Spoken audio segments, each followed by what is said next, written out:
to another episode of Ask the Experts with Mayor Broom and Healthy DR. So we have a really important topic today, and we're going to be discussing addiction recovery. We have a panel of experts, Ms. Tanja Miles, Dr. Kataldi, and Dr. Best, and they're going to be talking about strategies, best practices, resources around addiction recovery. So listen, this information is super important. So as always, we invite you to like, follow, share, and comment on the discussion topics so your family and friends can stay connected with this information. All right, you all, without further ado, ask the experts. Hello, everyone. This is Mayor President Sharon Weston Broom, and welcome to another edition of Ask the Expert. Today we have panelists who are going to talk with us about addiction. I bet if I were to ask the question, how many of you all know a family member, a friend, associate, or colleague who's struggling with addiction, it would not be far removed from your thoughts. And so today we're going to talk about addiction because indeed, regardless of your income, zip code, the color of your skin, addiction is a reality in our community. And so these experts are going to help us understand a little bit more about addiction and the recovery process and provide us some additional insight on how we can make some greater progress, if you will, in Baton Rouge and helping those who suffer with addiction. And so I'm going to start off by introducing each one of you and asking you to just tell us a little bit about yourselves and your connection to addiction and the recovery process. We're going to start with Leisha Best. Yes. My name is Leisha Best, and so I'm a licensed addictions counselor. And so I've been a therapist since about 2014, and so I've been working in addiction my entire career. And right now I'm the Louisiana State Director for RI International, and I work at the Bridge Center for Hope. Thank you. Dr. Kadaldi. Yes, ma'am. I'm certified in addiction medicine by the American Board of Addiction Medicine. I've been practicing addiction medicine for about 40 years in this community, and hopefully I can help answer some questions that may come up today. Thank you. And last but not least, Tanja Miles. My name is Tanja Miles. I'm a certified peer support specialist, and I've also been in recovery for over 38 years. Well, thank you all, and thank you for the work that you do. I'm going to start with you, Dr. Kadal, because you are known as an addictionologist. Is that correct? Yes, ma'am. Could you define what that means and also define what is addiction? Well, the specialty of addiction medicine really started about 30, 40 years ago, when I was kind of on the ground level then, and subsequently it's developed into a specialty in which you're required to pass specific examinations and certifications in order to allow yourself to be called an addictionologist. So it truly is the study that's limited primarily to addiction medicine and addictive diseases. Addiction itself, in simplified terms, is a condition in which the person's brain has been hijacked literally by a mood-altering chemical, such that they're continuing to do things related to that chemical that are causing them trouble, whether it be biological, spiritual, social, or psychological. And I would imagine there are a lot of different paths to treatment. A lot of paths to addiction and a lot of different types of treatment modalities. And I think where it's extremely important that you be an informed shopper if you're going to have one of your loved ones or you yourself enter a treatment facility. And luckily, one of the greatest things that we've got, and thanks to you, I'm going to give you credit for this, is the Bridge Center, which I'm just really excited about. Well, I will tell you that the Bridge Center certainly was a community effort, and through our community recognizing the behavioral health issues that exist and so many families who have been touched by those with addictive disorders, that they helped certainly support the Bridge Center. So that's a good segue, or bridge, if you will, no pun intended, for you, Leisha. What can families do if they have a loved one who is addicted to drugs and or alcohol, and what role does the Bridge Center play in that? Yeah. I think the most important thing for families to do if they find themselves in a situation where a family member is addicted to drugs or substances, I think is support, to really support the individual, and really help them get to a point where they want to seek treatment, and want to get better and enter a stage of recovery.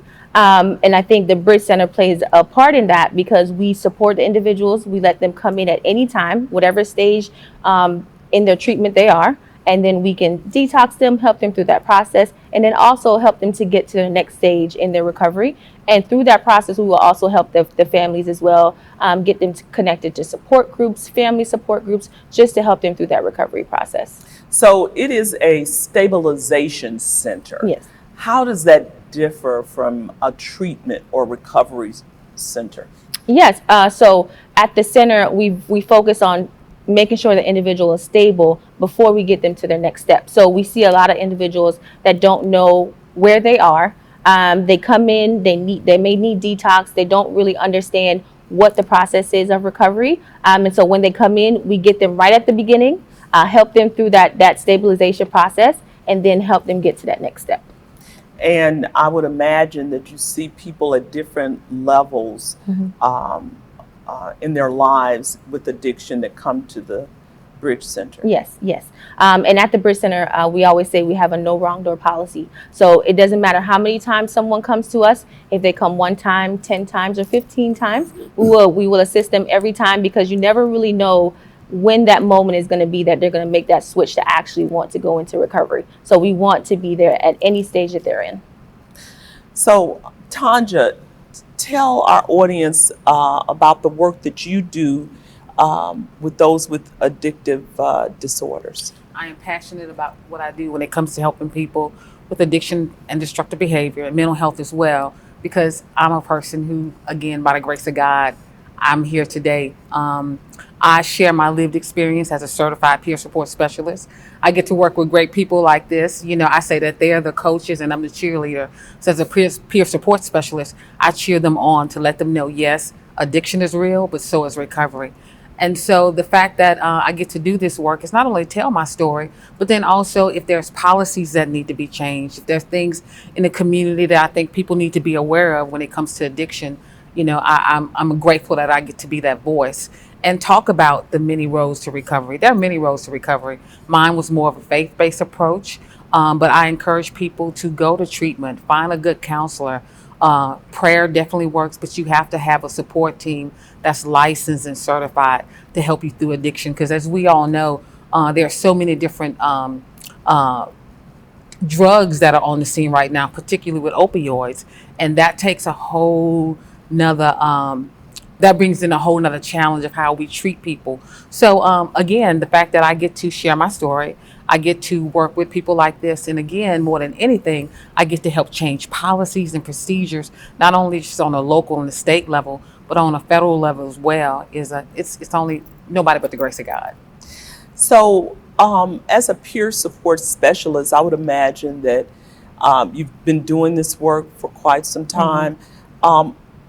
Do you often find that there are some similar signs with people who are having challenges with addiction? Absolutely. And, you know, and I'll leave this more up to the experts, but when, you know, a lot of times we seek a lot of behavioral changes, and instead of us asking what is wrong with you, we need to ask what happened. A lot of it, you know, is just because of life. You have some people who have addictive personalities. Dr. Kataldi can talk more about that, but there's just no cookie cutter, if you will. You know, the stories might be the same, but why people got addicted might be different. You know, mine was because of things that happened in my life, and I chose to use drugs to kind of mask the pain. But, you know, some people use because they were put on a regimen by a doctor, and now they're addicted. So, again, it might be different why people are addicted, but treatment is the way to go. And I'm so grateful we have great treatment here in Baton Rouge.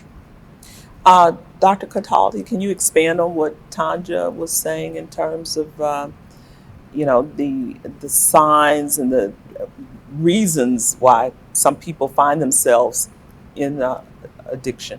Sure, there are people who are at more risk than others to develop problems. There are? Yes, ma'am. Okay.